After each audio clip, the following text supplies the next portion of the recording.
Well, all of our fears have been confirmed. Wanda is the villain of WandaVision. Maybe. Something remains to be seen, but more on that in a bit. My name is Brandon, and I feel very inclined to talk about Marvel Studios' first produced television show. Well, first produced television show that doesn't include the Marvel Netflix series and the non-canon Agents of S.H.I.E.L.D., but the first produced show to the greater MCU. It kind of makes sense. Don't worry, I'm clear. I also love that the first MCU television show is actually paying homage to the classic sitcoms of the 50s, the 60s, and beyond. It might turn some diehard Marvel fans off, but I, for one, think it's very cool and actually a breath of fresh air to the Marvel formula that we've come to know and love. For one, if it ain't broke, don't fix it. But at the same time, I think that this is a much needed reset for the new era of the MCU. And for the most part, the whole show doesn't feel like a Marvel show or a Marvel movie until we get to episode 4, which feels more of like the cookie cutter Marvel formula. But leading up to that point, it felt new and unfamiliar, and I think that that's the point. We're supposed to be a little uncomfortable. Before I get started, spoilers incoming. If you have not seen the first 4 episodes of WandaVision, what are you doing? What are you doing? I highly recommend going and watching those real quick, and then coming back and watching this video so that we can have a reasonable discussion. Cool. It's no wonder that Marvel only sent out screeners for the first 3 episodes of WandaVision ahead of its release, because, oh man, if word got out about what happens in episode 4... You can bet there'd be consequences. Episode 4 finally gave us some much-needed answers on what the hell is going on in Westview, but also left us with plenty of other questions like, is Vision still dead? Is Wanda doing this herself? Why the TV sitcom formula? It's a weird choice. How long did Jimmy Woo take to learn that magic card trick from Scott Lang? How'd you do it, Scott? Do what? The card trick? And where the hell is Jane Foster? Alright, that last one might be just for me. But seriously, when Darcy showed up, arguably one of the weaker parts of the Thor movies, I was actually glad. Amelia! But I did keep hoping that she would mention Jane in passing, just to give us some inkling on what to expect from Natalie Portman's character when she returns as Jane Foster in Thor: Love and Thunder sometime next year. Pandemic pending. I was looking for like, oh, my friend and colleague Jane Foster usually does this stuff, but she's busy battling cancer. Yes, that's a thing. But there's still time. We'll see what happens. We'll see her become Lady Thor at some point down the line, hopefully. I'm looking at you, Taika Waititi. You'll see. Before dissecting episode 4, I want to jump back a little bit and talk about the first 3 episodes and what happened leading up to this point. Apologies if my thoughts appear and jumbled and discombobulated, but I have a lot to say. And maybe I can clear the air for some of you that's watching this, if anyone's watching this. Anyone. When I had started up WandaVision, I didn't really know what to expect. I'm sure there was a lot of that going around. I had seen some of the trailers, but I didn't pay too much attention to understand what is happening. The Marvel logo fading to black and white was a good indicator of the confusing things that is going to happen in the show. These are confusing times. Everyone, I'm sure, had the same question on their mind as the show opens with the classic I Love Lucy Dick Van Dyke TV sitcom opening.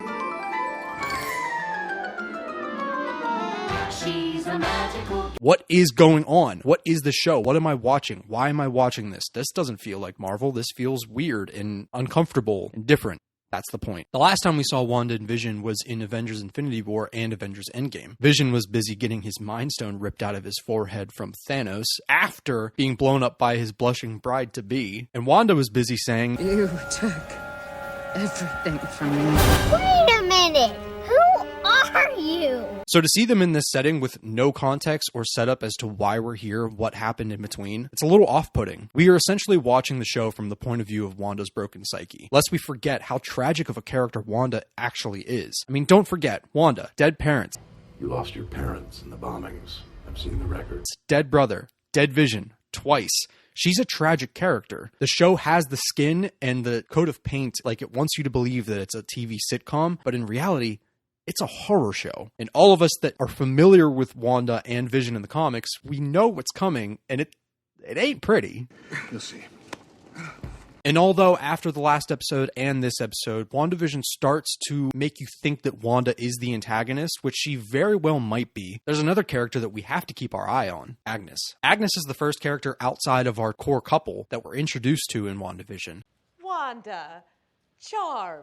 And as episode 4 confirms or shows, they didn't really point it out, but she's not tied to a real world person, as is Dottie, who we're introduced to in episode 2. I'll get to her. But Agnes, that name, so familiar. Agatha Harkness. Agnes.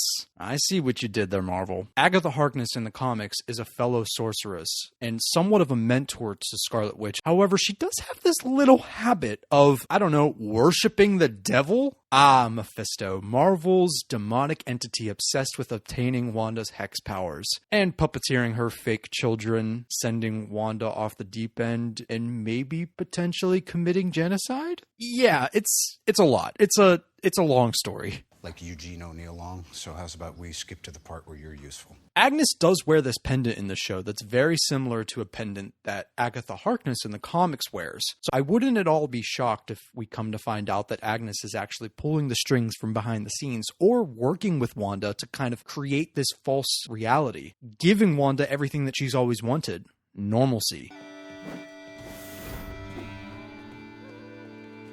Something else that episode 4 confirms is Vision's reluctance or the awareness that he knows what's going on. I thought this as much when Vision was unable to obtain answers from his coworkers as to what is happening. What do we do here? Would you be so good as to tell me what it is we do here exactly?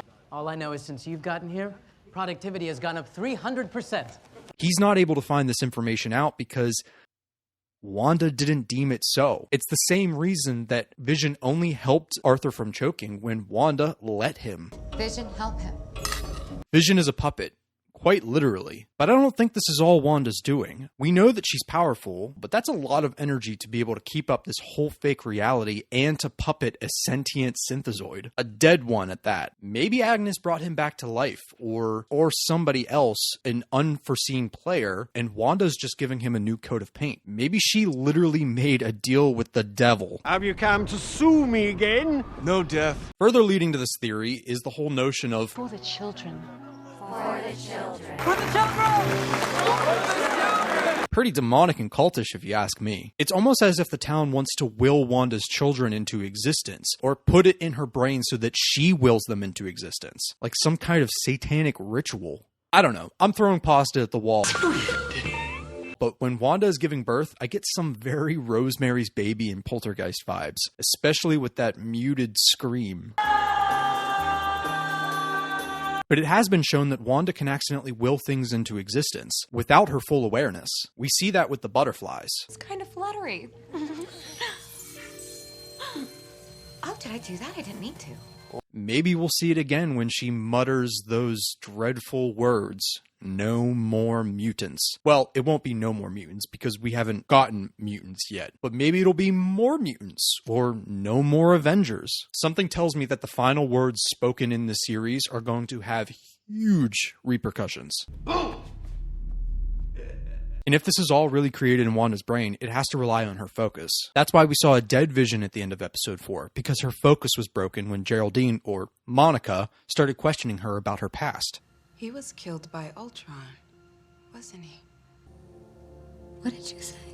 It's also why we don't hear the babies crying when she's fixing the wall, because at that moment, she wasn't thinking of them. Everything in this reality is only as real as Wanda's ability to keep that reality alive. We know that Wanda has some semblance or even full control of what is happening in this world, because she's able to rewrite things if she doesn't agree with the direction. The beekeeper, the radio, Monica, Vision's conversation. I think something's wrong here, Wanda. Yes, I know what you mean. Wanda is holding all or most of the cards. Can you knock? Like I said, I do think that Agnes has a huge part to play. That remains to be seen. I do love how episode 4 shows Sword playing investigator, very much like how we've been playing the investigator role for weeks, trying to figure out what Can we talk about the mail the hell over and over again? is going I gotta find this guy. on. What do I find out?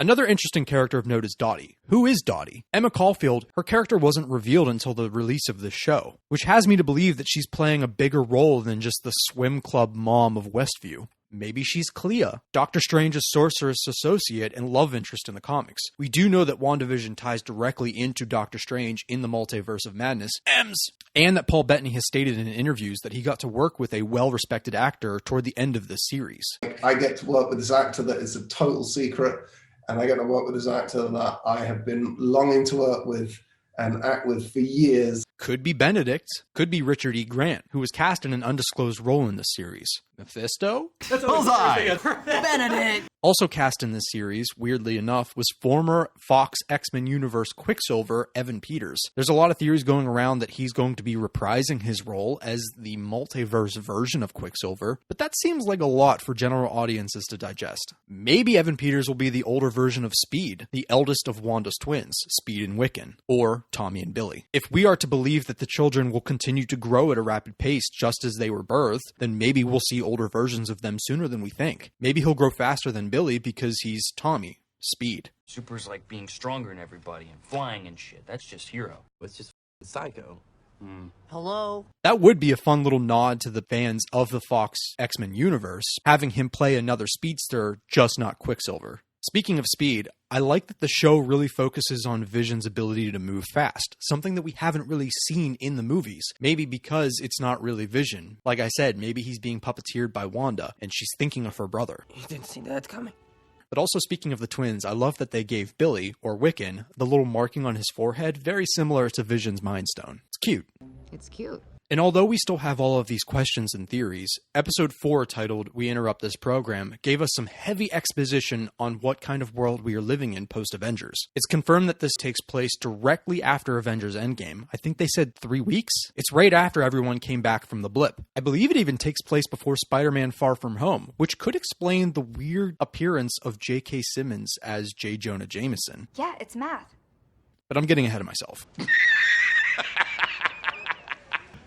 You serious? We see an adult Monica Rambeau waking up from the blip next to a hospital bed, where it's revealed that her mother, Maria Rambeau from Captain Marvel, has passed. I hope someone told Carol. We learn that S.W.O.R.D., the offshoot of S.H.I.E.L.D., was built by Maria Photon Rambeau. Nice.